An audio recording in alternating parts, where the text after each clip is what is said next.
Well, the entire concept of having a team in Kalamazoo was brought to the Parfits and Jim Gilmore by Henry Grooms. Henry Grooms ran the Kalamazoo Boxing Academy. And Henry Grooms was looking for a facility where he could hold his boxing matches.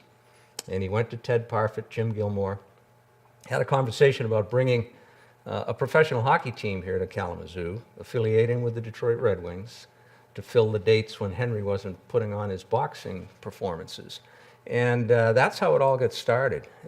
We were underway, and in a mere matter of 10 months, I think it was, they were still bolting down the seats in the stadium on opening night in mid-October. So this stadium was thrown together very, very fast. An architectural firm, very closely with Bob Lemieux in constructing the facility to Bob's liking. And Bob, being the hockey guy and competitor that Bob was, took the liberties, I guess, of making the facility advantageous to the Kalamazoo Wings by positioning the benches in a certain way that gave Kalamazoo an advantage on line changes for 2 periods out of 3, something that most people wouldn't think anything of, but Bob certainly did and took advantage of those things and constructed the building that way. He also had the Wings bench elevated so he could see a little better up and over the players. He kept the visitors bench very low, so coaches like Ted Garvin, that was probably no more than 5'6" or 8", couldn't see, and made it difficult on the visiting team in all aspects of the hockey game. So there's a lot of history in the way that building was constructed. Winning the Turner Cup, that was the biggest one. Playing against Grand Rapids, not winning in their arena, and playing the 7th game there, tied going in the 3rd period, and we had Al Jensen, our goalie, was hurt. And Larry hurt his knee in the playoffs. I had to go in and play and ended up winning MVP and obviously the Turner Cup for 79-80. So that was an exciting time. We just pulled together and as a team like we did all year long, and so it worked out great, and everybody was, in the end, it was, Bob Lemieux said it was going to be a 5-year championship, and that was the 5th year, and we got a championship. We partied at the stadium. Then we went back to the stadium in Kalamazoo. Then the owner of Pizza King opened up on Portage Street, who was a K-Wings fan, opened up the pizza place, and we went there. And I finally got home 5 a.m., I think, and thought, oh, well, I'll go to sleep for a little while and get up and go to work. Well, I called my boss and said, I'm not coming in. I have too much to do today. We had a luncheon at noon. We had a parade in Bronson, from Bronson Park all the way through town. And then there was another big party put on by High Wheeler that night. And we partied, I mean, for days. We were sitting in a weekly meeting, staff meeting in Kalamazoo, and Bob Lemieux had said at the time, you know, we need to build the attendance. What can we do to build the attendance? And of course, everyone put their thinking caps on. And being Irish, being from the city of Boston, I just recalling some of the events that took place in March for St. Patrick's Day. So I said to Bob, why don't we dye the ice green? And he looked at me like I was nuts, as did everyone else in the room. And I said, no, I'm serious. I said, why don't we dye the ice green for St. Patrick's Day? And we'll promote this. We'll do all types of special promotions, and let's see what happens. So then we held the event on March 17th, and we sold the place out. I think we had 5,400 people there that night. It was huge. But the funny part of the whole evening was how are we going to dye the ice green? We thought, well, let's do it with food coloring. So we loaded up the Zamboni with its water where they resurface, and we filled up the tank with food coloring, which we bought by the gallon from Gordon Foods, I think. And the ice kind of came out striped more than it did completely green. And what we didn't know was that there's a chemical in food coloring that actually prevents frostings from freezing on a cake. Well, it did the same thing to the ice. It didn't allow it to freeze. And we had puddles here and there, and we had laid down shamrocks over all of the face-off dots, and we made those out of cardboard. and they started to develop air pockets underneath. They popped up and cracked, and it was actually a mess. It really was a mess. Players, when they were knocked down, got up and they had green dye all over their uniforms, and then since that point, we found ways to perfect it, and we painted the ice rather than we using food coloring, and we laid down tissue paper for the logos rather than cardboard, and we kept building on the evening, giving away trips to Ireland, and we did all kinds of stuff, Irish music, and it just became a huge event.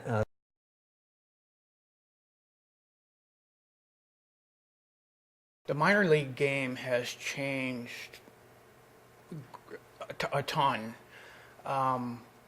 When we first started back in the early 80s, or when I first started back in the early 80s, there was a lot of fighting. It was the slap shot type of game.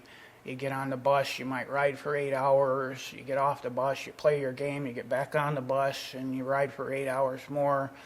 Kind of a rogue, if you will, situation where it was a pretty tough league back then.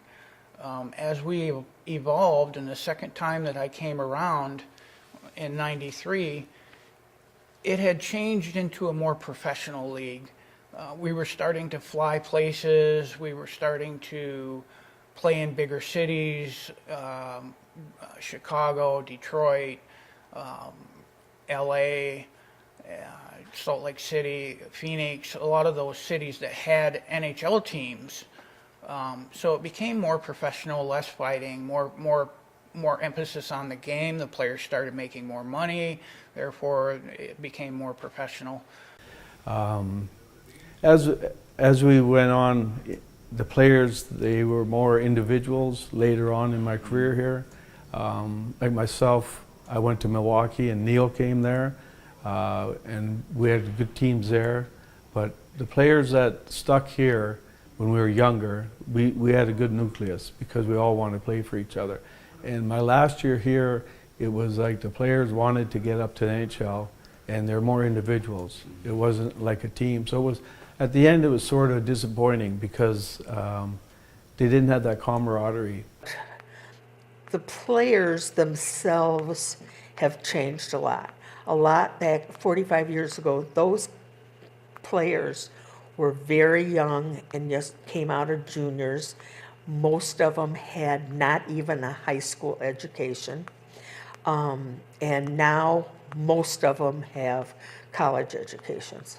And so I'm not saying it one way is wrong or another, but I think they're a lot better equipped to go into life after hockey.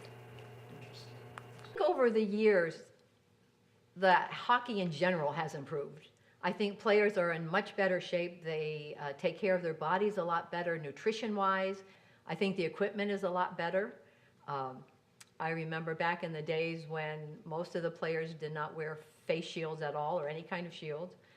There were still a few players back in that day that didn't have to wear helmets. They were grandfathered in, so you could see them flying along with the hair. So yes, I think hockey players are a different mentality that way. They can block out that pain.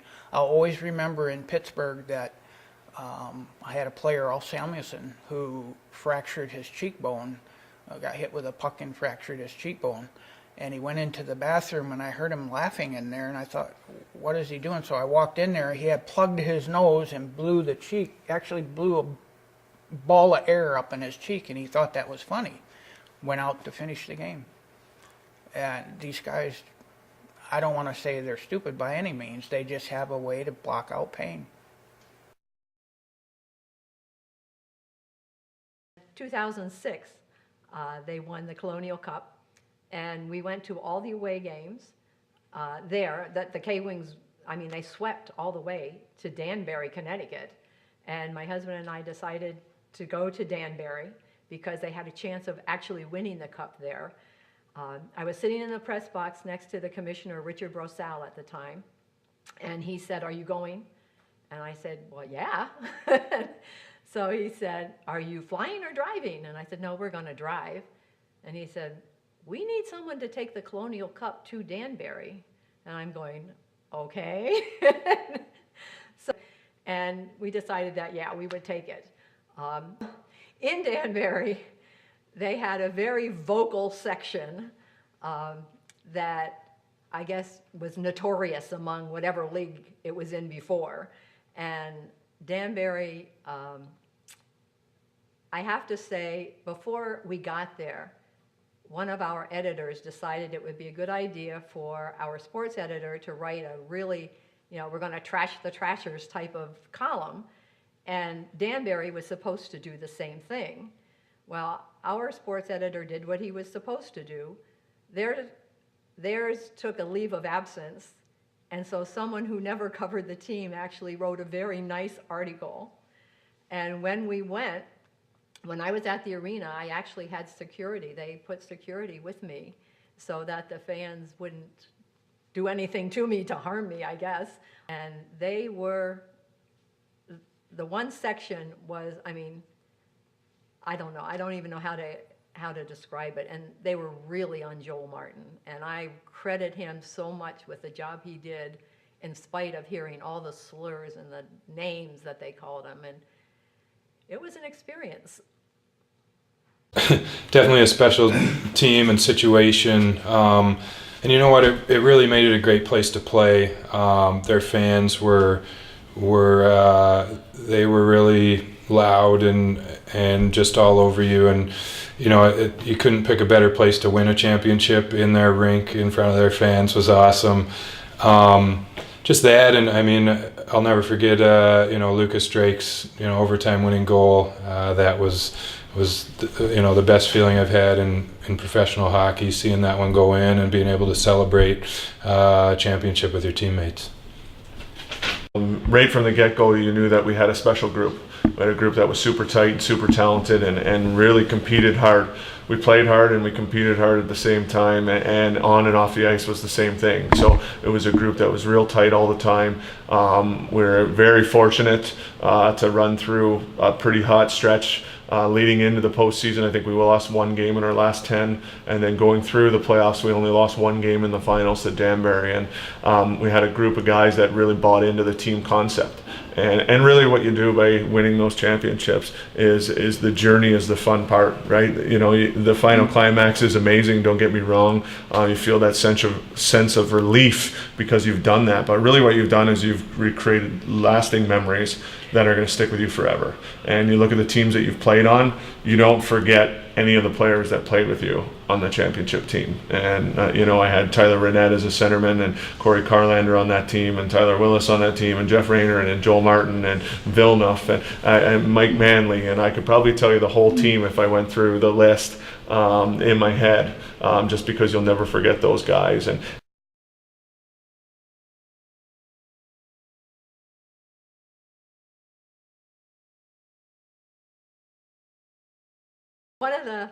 One of the funniest things that ever happened when I was covering the Kalamazoo Wings was Mel Engelstad, who was a fan favorite. He was a fighter.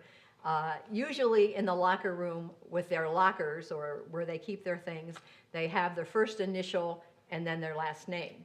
And for him, M for Mel, Engelstad didn't fit, so his ended up Mangler. And so that's kind of his nickname. But he was the enforcer. We were playing Fort Wayne at the time.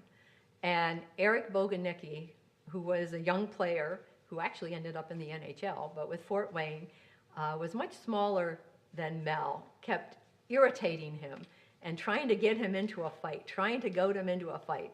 So finally, Mel just turned around and kissed him smack on the lips and skated away. And Boganicki got a roughing penalty, and Mel got an unsportsmanlike conduct and was eventually suspended for a game. When I first started, Pete Stobie told me to, wear a headband or something to absorb the sweat, because oh my gosh, as soon as you get in that costume, you are sweating within 5 minutes, like literally dripping sweat within 5 minutes. And so I had a bandana on, and all of a sudden I was skating out on the ice, and all of a sudden the bandana fell over my eyes, and I couldn't see anything. I had no idea where I was. And I just stood there, like, okay, I'm blind. And I'm like, oh my gosh, okay. I just would take a couple of steps. And Kip, who still works at Wing Stadium, Waukee, who's a security guard, he yells out, he's like, Slappy, are you okay? And I'm like, no. He's like, what's wrong? Are you having a seizure? I'm like, So security and people came out to get me, and they're like, what's wrong? Are you all right? And I'm like, my bandana fell over my eyes. I can't see where I am. So I went off the ice, I fixed my bandana, and I got back out on the ice again, and everybody's like, yay, So that was probably one of my first experiences being traumatized.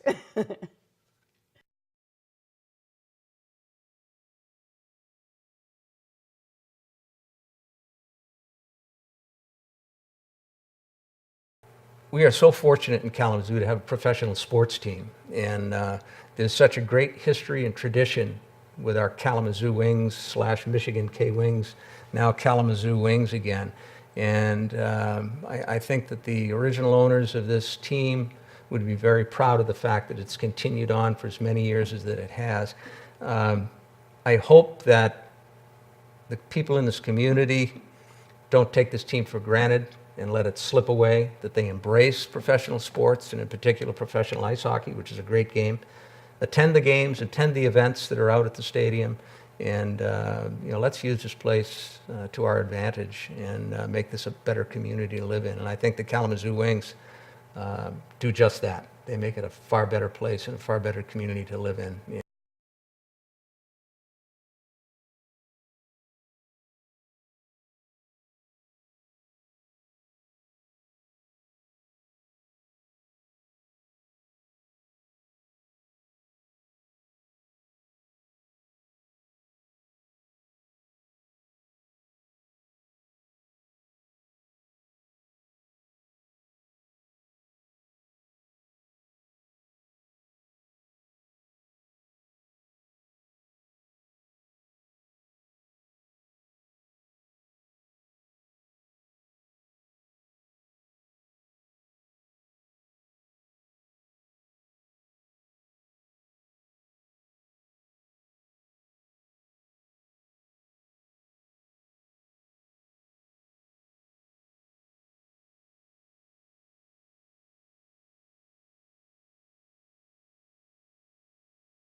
My name is Clark Osborne. Nickname is Corky. I was born in Battle Creek, Michigan in 1955. That's pretty good, actually. Sorry, that was still a test for me. Okay. So. All right, want to do it again? Yeah, go for it. Okay. We'll probably interrupt a couple times. And Okay. like, oh, I didn't get that. Go ahead and do that again. Yeah. Okay. My name is Clark Osborne. Most people know me by Corky. I was born in 1955 in Battle Creek, Michigan. Tell us, when did you first work for the K-Wings organization, and what was your role? When did I first work for the K-Wings? I started in 1982 as an assistant, just helping out with some of the daily chores to get ready for the game, such as that. The trainer that was there at the time, the head trainer that was there at the time, was not really medically qualified in a sense legally. I was at the time, so I was asked to come in and kind of be a shadow and work around with him. I worked with him for 3 years until I went off on my own. In 1993, I came back as the head trainer, medical and equipment, and went from there. Do you guys mind if I just interrupt for 1 second? I'm also noticing I might just change the slide a little bit. They're getting a lot of glare right on your glasses. So sorry about that. I didn't expect your glasses. Yeah, I can't do much without them. My test subject didn't have them, so I didn't. I'm pretty But we don't blind. want big white circles right where you're. Oh, that's okay with me. Just don't focus on the teeth, though. right in the middle of dental work. Brian, you've been going through some Yeah, dental I've stuff got yourself. Oh, that's I got miserable. that too. It's miserable, isn't Yeah, it? yeah. I just did 8 days of antibiotics and it calmed down the pain. Yeah. Yeah. Oh boy. Yes, that's better. Sorry about all that. Do we want to retrace or keep Yeah, going? we can retrace that last question. All right, Maybe all right. it's- So, when did you first work for the K-Wings organization, and what was your role? I started working for the K-Wings in 1982. Back then, the head trainer, who at that time, the head trainers did both medical and equipment, and I was more medically qualified than he was, and so I kind of came in just to kind of shadow him and be a help to him. It was all voluntary, maybe a stipend here and there. And I worked there until 1980, let's see, I think it was 87, until I went off on my own. I found myself coming back in 1993 until 2000 as the head trainer. And at that time, they had kind of split ways where you either picked medical or equipment. So I had an equipment manager with me at that time. Who was the equipment manager? My first equipment manager, his name was Jamie Healy, another Kalamazoo person who's gone on to be in the National Hockey League, and I stay close touch with him every day and actually work with him in Columbus. So you partially answered this, I guess. How long did you work for the K-Wings, and how did your role change during that time? I guess you did address that. My role changed quite a bit in the second time that I came back, which was 1993. Kalamazoo had not had a separation of medical trainer and an equipment trainer until that time, and it became mandatory with the league, some new league rules and such as that. So I was able to come in and focus on that one job. The biggest difference is usually if there was an equipment problem and a medical problem, the equipment problem had to be taken care of, because a player could play with a sore knee, but he couldn't play with a broken skate blade. So it changed quite a bit.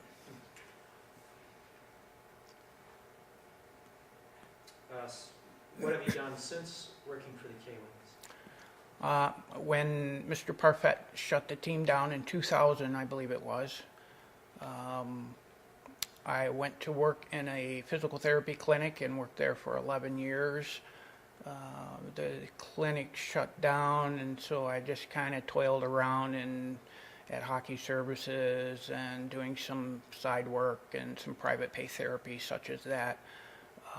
And now I'm just totally retired, and I still go to Columbus and work training camps with the Kalamazoo guys. Oh, interesting.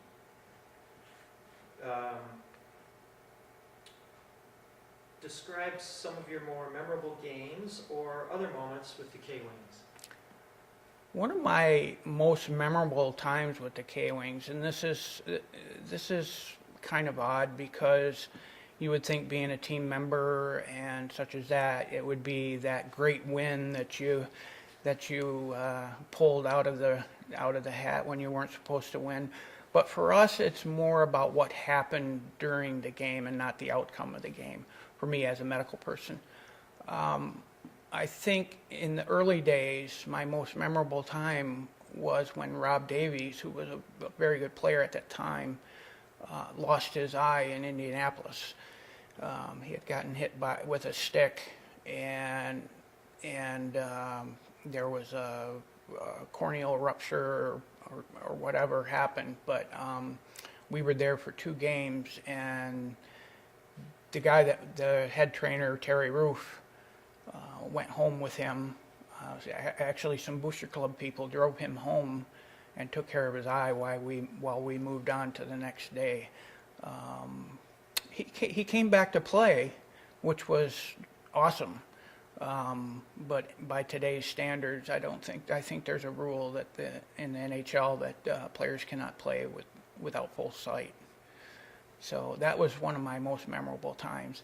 In my second stint was the following year, or the last year of the team in 2000, which is when, and it's a personal goal, when I received my 2000th professional game in Long Beach, California. That was quite an honor to me, and I enjoyed that quite a bit. 2,000 games with the K-Wings? No, actually it was 2,000 professional games, so throughout my career. Where else did you work besides, what other teams did you work for? The other teams that I worked for, I went from Kalamazoo to Peoria. I worked in Peoria for 3 years, and then from Peoria I went to the Rangers, the New York Rangers, and worked with their minor league team in Denver, and then I worked with the New York Rangers themselves. From there I went to Kansas City and worked in the IHL, and then I went from Kansas City, I worked in Muskegon with Pittsburgh's farm team, and I actually went to Pittsburgh and worked in Pittsburgh in the early 90s. And then after Pittsburgh, Mr. Inglis called me and asked if I wanted to come home and work for the K-Wings, and I jumped on it.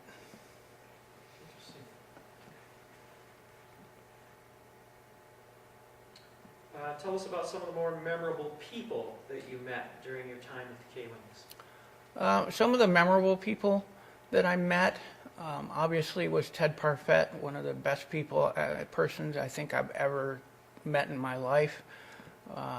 Bill Inglis was the general manager at the time, a great guy. It was like a family back then, and it just, I enjoyed it so much, and to this day I stay in touch with as many people as I can. We met, some stars along the way in the later days when we were playing in Orlando. I met Tiger Woods, and I met Mark O'Meara at a game. They were all season ticket holders and loved the game of hockey. Other than that, the players themselves all became great friends, and they're all memorable to me.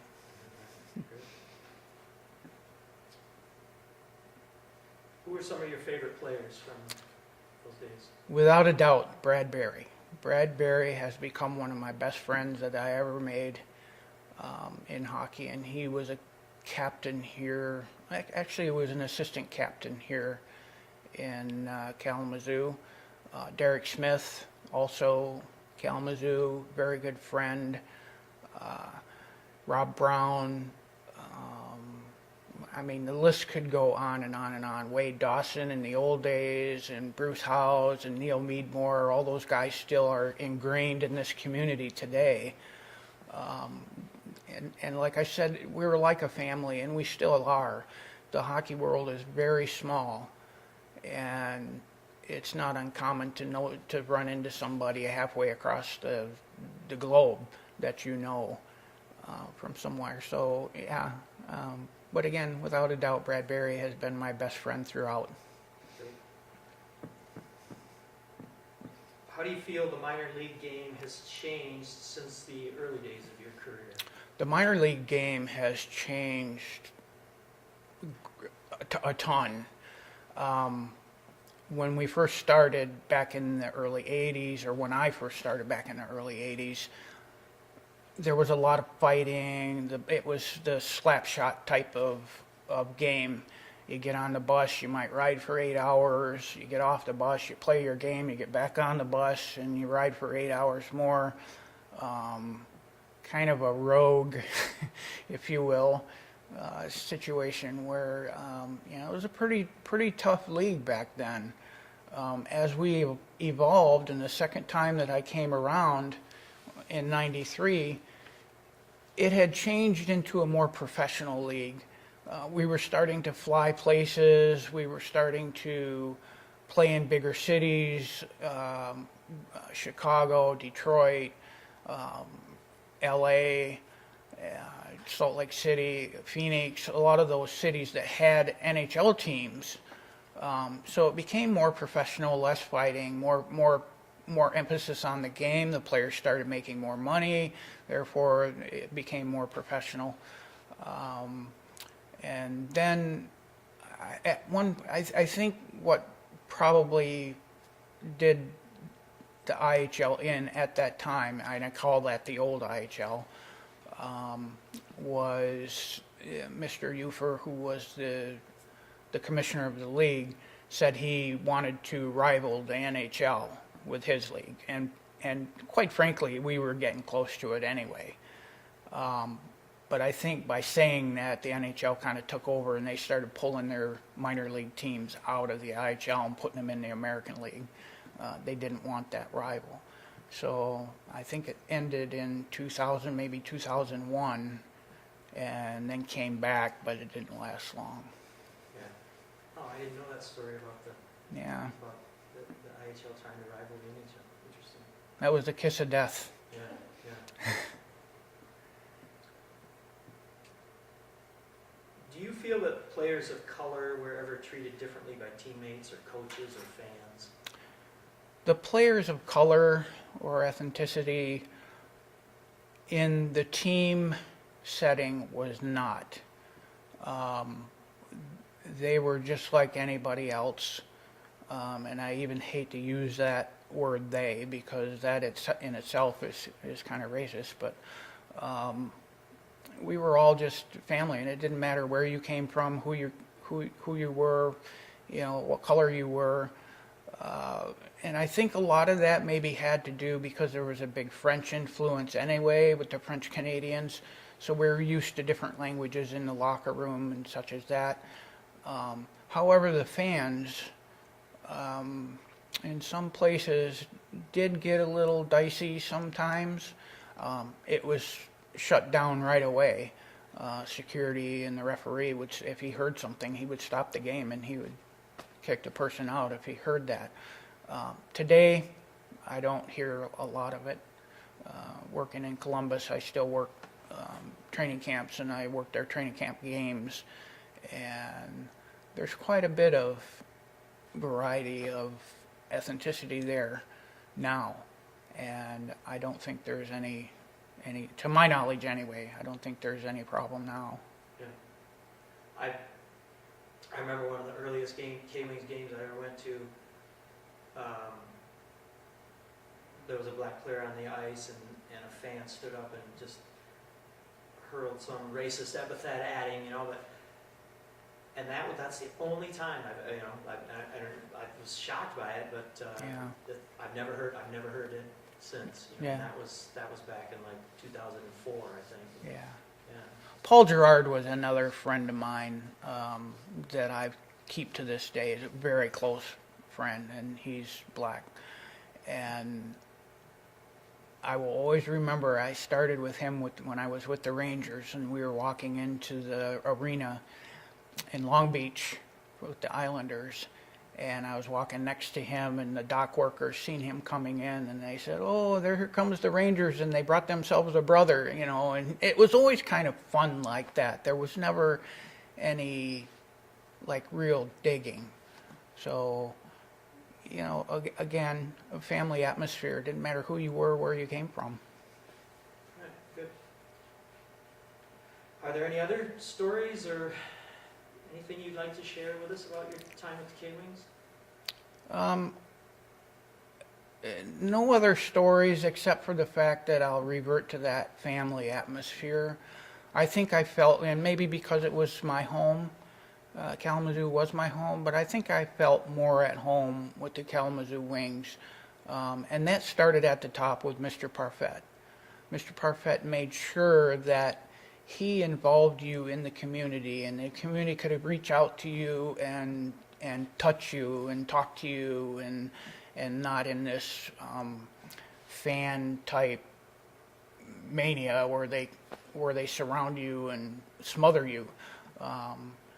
So I think that probably is some of the best feelings I have about Kalamazoo. And again, like I said, I made some of the best friends that I've ever made in my life here in Kalamazoo.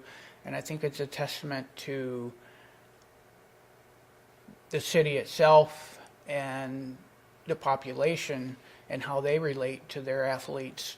A lot of these guys, you look around, they're still here. They're still in business. Nisker's still in business.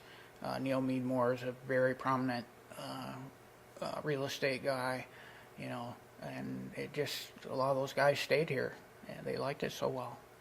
Who would be some players that have stayed around that you think would be interesting to interview? We were thinking about George Gagnon. George might be a good guy to interview. George is pretty, I don't know how I want to say this, he's a pretty professional guy. Yeah, some of the other guys might be a little, Neil would be a great guy, Neil Meadmore. Yeah. Neil would, he's We've very talked to him well spoken. Oh, have you? Yeah, Oh, I mean, okay. We didn't interview him, but yeah, Yeah. we were over. Rick Hoffman. Oh, yeah. They're in the same office there, and we went into Neil's office, and he showed us some pictures that we might be able to use. Yeah, Yeah. yeah. I thought of a couple questions just while you were talking. One of them is, I mean, I believe compared to other sports, especially in the minor leagues, that some of the players are older than in other sports. So is there anything for you as a medical person that you think is different, that you had to deal with where, people in their 20s versus people in their 30s and injuries? Was it any different, you think, than another sport? Yeah, yes, the injuries, difference in injuries and age-wise, the buzzword today is concussions. The younger player struggles with concussions, and you got to be a little more careful with a younger person who's had a concussion. There's a thing called secondary impact syndrome, and that's very dangerous. That the older players, when you get around 20, 23, well, not 20, probably 23 to 25, that kind of goes away. Also, some of these guys still taking some summer courses and things like that, where if you have a good concussion, you need to shut the brain down for a long time, especially if you're younger. Another instance is with the younger players, is their growth plates. Some of these guys haven't developed fully, and some of them come in as looking like a string bean and come out looking like a sly Sylvester Stone person. So there is a wide variety. As far as older players, I think you look for maybe some arthritis starting to set in. Some things don't heal quite as fast. The orthopedic stuff don't heal quite as fast. And they groom players now for much shorter than they used to. It wasn't that uncommon to see a 40-year-old player around, or at least an upper 30-year-old player. And now that's very rare. So I hope that answers your question. Yeah, absolutely. And then a follow-up, compared to other sports, do you think hockey players are physically or mentally more tough than other sports? Do they have higher pain thresholds? It would all be just a guess. Let's see, how do I put this? As far as a player having are they different than other athletes? I'm going to say yes, they are. Hockey players have a mentality that they can shut out the pain unlike anybody I've ever seen. And that doesn't make the other player's injury harder to take. Say a baseball player jams his finger or something. It doesn't make his injury any less of an injury. It's just the hockey players, it's been ingrained in them that I got to fight through it. I can't complain about this, because if I complain about this, they're going to take me out of the lineup, and if they take me out of the lineup, I'm going to lose my money. And so, yes, I think hockey players are a different mentality that way. They can block out that pain. I'll always remember in Pittsburgh that I had a player, Al Samuelson, who fractured his cheekbone got hit with a puck and fractured his cheekbone. And he went into the bathroom, and I heard him laughing in there, and I thought, what is he doing? So I walked in there. He had plugged his nose and blew the cheek, actually blew a ball of air up in his cheek, and he thought that was funny. Went out to finish the game. And these guys, I don't want to say they're stupid by any means. They just have a way to block out pain. Well, it also made me think when you were talking about riding those buses for 8 hours in, playing a game and coming back, how many of those players on the way home must have been packed with ice and, trapped on this bus, but, Yeah. with injuries and stuff. Oh yeah, we had 2 coolers full of ice bags, and it wasn't uncommon to have to stop and get some more ice for those players to put more ice on. They might argue that now there's a faction of people out there that say ice is not good for injuries, but I disagree with that. So. Yeah, I guess I don't have any other questions. Anyone else in the room think of anything? No, that's That's really good. Yeah, yeah. Yeah, great. good, excellent. I'll have you sign your life away on this release form. Just Grab the record. lights. Oh, yeah, thank you. I released my right to sound stupid on stage. No, you did really well. That was excellent. Thank you. Let's